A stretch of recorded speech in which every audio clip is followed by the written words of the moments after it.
বিচার বিভাগীয় কর্মকর্তাদের জন্য আলাদা আচরণ বিধিমালা, শৃঙ্খলা বিধিমালা ও বাংলাদেশ জুডিশিয়াল সার্ভিস বিধিমালা 2007 সংশোধন করে সুপ্রিম কোর্টের প্রস্তাবিত খসড়া গেজেটে প্রকাশ করার প্রয়োজনীয়তা নেই মর্মে গেল বছরের 12 ডিসেম্বর সিদ্ধান্ত দিয়েছিলেন রাষ্ট্রপতি।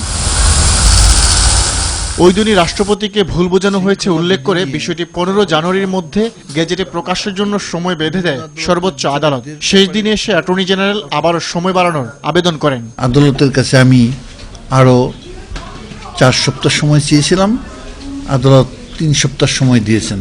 পরে অ্যাটর্নি জেনারেল জানান, আদালত ও মন্ত্রণালয়ের মধ্যে সমঝোতার জন্যই সময় বাড়ানোর আবেদন করা হয়েছে। এখানে পার্থক্যটা হলো যে সুপ্রিম কোর্ট যেভাবে চান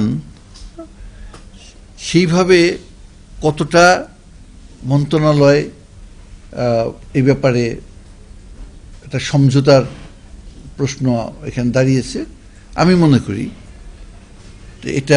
এই সমঝোতাটা হয়ে গেলেই আমার মনে হয় সমস্যার সমাধান হতে পারে। সোমবার নারায়ণগঞ্জ আদালতে ঘোষণা করা হবে আলোচিত 7 খুন মামলার রায়। এ প্রসঙ্গে অ্যাটর্নি জেনারেল বলেন, আর সবার মতো তারও আশা দৃষ্টান্তমূলক রায় হবে। হত্যাকাণ্ডের সাথে যারা জড়িত আছে তাদের কাজ হলো মানুষের জানমাল রক্ষা করা। তারাই যদি কোনো রকম এই অপরাধের সাথে জড়িত হয়ে যান, সে অপরাধ ক্ষমার অযোগ্য।